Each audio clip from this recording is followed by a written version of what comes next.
Hello mga ka-POV! Usapang insurance po tayo.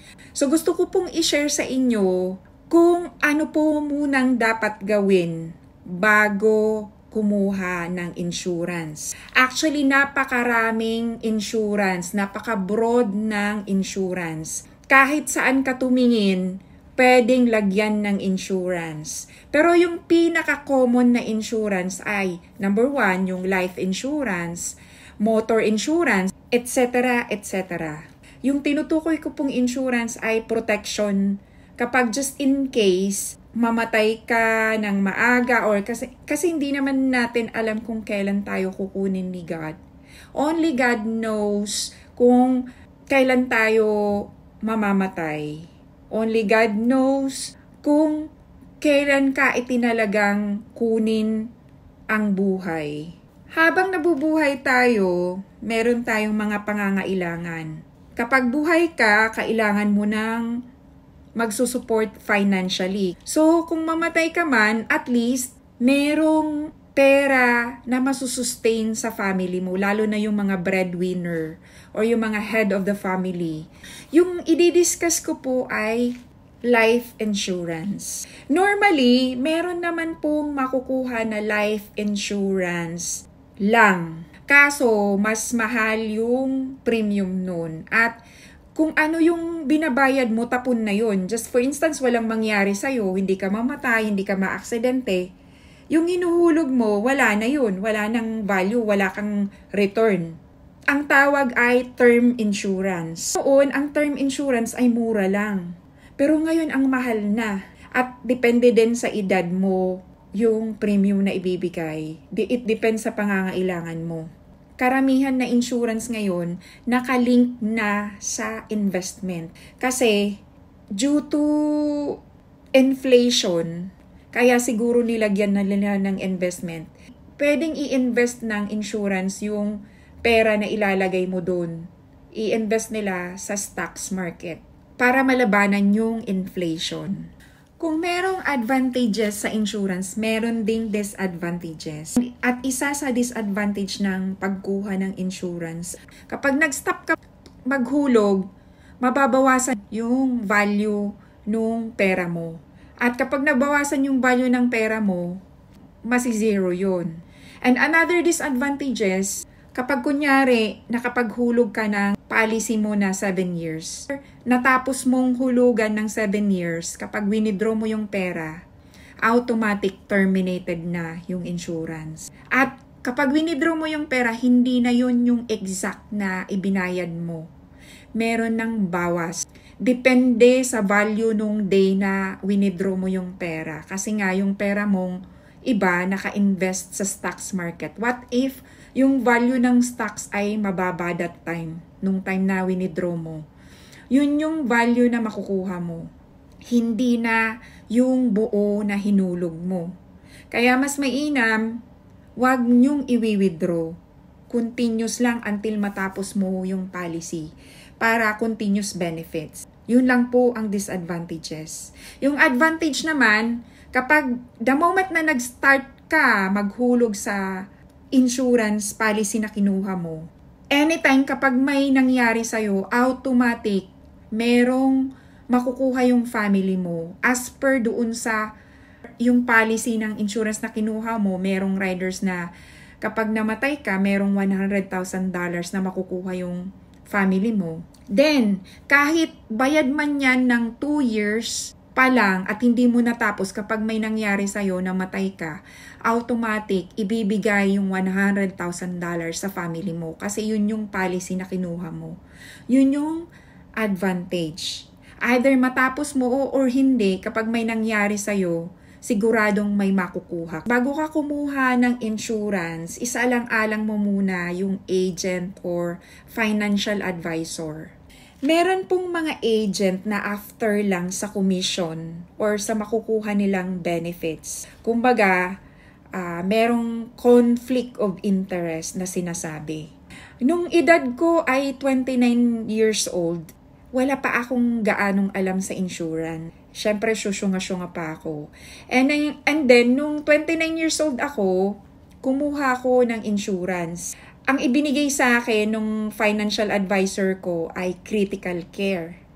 Syempre, hindi ko pa alam kung anong mga klaseng insurance ang dapat kunin. At hindi ko rin alam noon kasi single pa ako. Ang kinuha ko, critical care, just in case ako magkaroon ng terminal illness or whatsoever. Hindi pala dapat yun ang kinuha ko. Kasi later on, after 8 years, yung nahuhulog ko na around 55,000 dirhams, meron na lang akong nakuha na 35,000 kasi terminate ko yun dahil hindi nga yun ang need ko. So, later on, nag-decide ako na maghanap pa rin ng insurance. Meron na naman akong namit na another agent na financial advisor na ang sabi niya, yung pera mo anya na gratuity, pwede mo anyang i-invest. Meron pa siyang term na sinabi. Yung scientist na si Albert Einstein, meron siyang tinatawag na Rule of 72. Yung Rule of 72, ang ibig sabihin, yung pera mong i-invest ay magdodouble. Syempre, susunga-sunga pa ako nun. 29 years old pa lang ako, bata pa. Hindi ako nag-research. Naniwala ako dun sa financial advisor ko or agent na yung money na ilalagay ko ay magdodouble.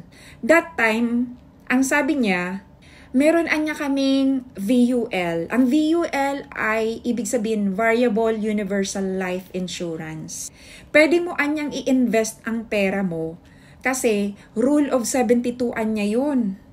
Syempre, sino bang ayaw ng Rule of 72? Ibig magdodouble yung pera ko. Syempre, nasilaw ako sa Rule of 72. Kaya sabi ko, sige, magkano ba kako yan? Ang sabi niya, one time na bagsakan lang daw, $12,000. So, to cut the story short, kumuha ko ng VUL or ang tawag sa kanila ay wealth builder. Yung wealth builder ay purely investment siya. Pwede mo din i-link sa insurance, kaya lang may additional na charges yun. Kaya sabi ko that time, gusto ko lang kako yung purely investment. Which is, sabi niya, ito maganda to, wealth builder. So, ililagay ko yung pera ko doon. That was year 2013. Gratuity ko yung nilagay ko doon. Anyway, fast forward, after 2 years, after 3 years, naiinis ako kasi sabi niya Rule of 72, bakit bumababa? Yung $12,000 ko umabot na ng sometimes 8,000, 9,000, 10,000, naglalaro sa ganung value. Nag-message ako sa kanya or tinatawagan ko siya, hindi na siya sumasagot at hindi na siya nagre-reply. Tapos, kahit sa messenger, sin-zone na lang. So, tumawag ako sa insurance company, pinagtatrabahuhan niya dati. Umalis na daw. So, ngayon, may binigay sa aking agent na panibago. Kaya lang, hindi ko naman matanong kasi hindi ko naman siya kilala. So, number 1 na tandaan nyo, yung financial advisor o kaya agent, kailangan kilala nyo din na hindi kayo lolokohin. Na i-explain sa inyo isa-isa yung nakapaloob doon sa policy. Kasi minsan may mga hidden na mga terms or mga terms na hindi mo maintindihan na meron palang ibig sabihin na sila lang nakakaalam. Kagaya ko. Ayun, later on, nag-regrets ako, bakit ka ako nilagay ko yung $12,000 doon. Anyway, good thing, nung pandemic, umakyat yung value nung wealth builder ko. Naging $13,000 siya. Tuwang-tuwa ako, kaso syempre pandemic. Hindi ko naman kailangan yung pera, kaya hindi ko terminate or hindi ko withdraw. So, currently, yung wealth builder ko, bumalik sa $12,000. Pero at least, hindi na siya bumabagsak. Kagaya noon, talagang biglang bumabagsak. Ang laki ng difference. Pero ngayon kasi, more than 10 years na siya kaya nami-maintain na yung value. Yun yung kagandahan ng investment. The more na long term, the more nag-i-stabilize yung value ng ROI mo. Yun yung number 1 na i-consider nyo, yung agent or financial advisor. Kailangan kilala nyo at i-explain sa inyong mainam kung anong klaseng insurance ang kailangan nyo. At I-explain sa inyong mainam kung ano ang appetite na kailangan kunin nyo. Number 2, kung kukuha ka ng insurance, isaalang-alang mo at tanungin mo sarili mo, kaya mo bang hulugan? Kasi more often than not, karamihan kapag naghuhulog, 1 year, 2 years, biglang nawawalan ng trabaho, biglang napipilay yung budget, kaya nahihinto yung hulog ng premium. Kasi merong mga premium na uhulugan mo monthly, merong quarterly, merong annually, merong isang bagsakan lang. So it's up to you, i-assess mo yung budget mo, sahod mo, kung kaya ba. Kung kaya mong hulugan monthly, then be it. Kung hindi naman, pwede namang quarterly or annually. Pero kailangan meron kang assurance na mahulugan mo yun kasi kailangan hulugan yun continuously, consistently. Hindi ka papalya. Kasi kapag pumalya ka maghulog, may may effect yun doon sa policy mo. Nagbabawas yun unti-unti. At kapag matagal ka nang hindi naghulog, nagsisiro yun at mawawala na lang bigla yung policy mo. So, i-consider nyo din kung yung capacity nyong kumuha ng insurance ay kaya nyo. Para hindi masayang yung perang ihuhulog nyo. At para sigurado na mababayaran nyo yung premium na kinuha nyo. Kunyari, yung iba, maghuhulog ng 2 years or just for instance, natapos yung policy. And then later on, nangailangan ng pera, biglang winidraw. The moment na winidraw mo yung policy mo, yung amount, no value ng nahihulog mong pera dun sa insurance, automatic terminated na yun. Wala ka ng benefits. So, kailangan mamimaintain mo yung kinuha mong policy para yung benefits continues. Kasi once na winidraw mo, wala na. Sayang nung pera, sayang nung yung effort mo na mag-ipon. Yun yung number 2. Number 3, before magpirmahan at before ka umuo, tanungin mo lahat ng gusto mong itanong doon sa financial advisor. Kahit nakakatawa, itanong nyo. Kasi para walang sisihan. Later on, hindi mo sisisihin yung financial advisor at hindi mo sisisihin yung sarili mo na, ba't hindi ko yun itinanong? Ganun pala ibig sabihin nun at ganun pala effect nun. And i-consider nyo din po kung ano talagang appetite nyo. Appetite meaning kung anong need nyo. So kung kukuha kayo ng insurance, kailangan i-consider nyo or isaalang-alang nyo yung asawa nyo, yung dependents, yung anak nyo. Kung may mga anak ka at asawa at ikaw ay breadwinner, syempre kukuhanin mo, automatic, kapag namatay ka, may maiiwanan silang pera na pambayad or pangpuno doon sa pagkawala mo. Kasi imagine kung namatay ka bigla, namumroblema sila sa pagpapalibing sa'yo, namumroblema din sila sa pera na gagastusin nila sa araw-araw. Yun yung i-consider din.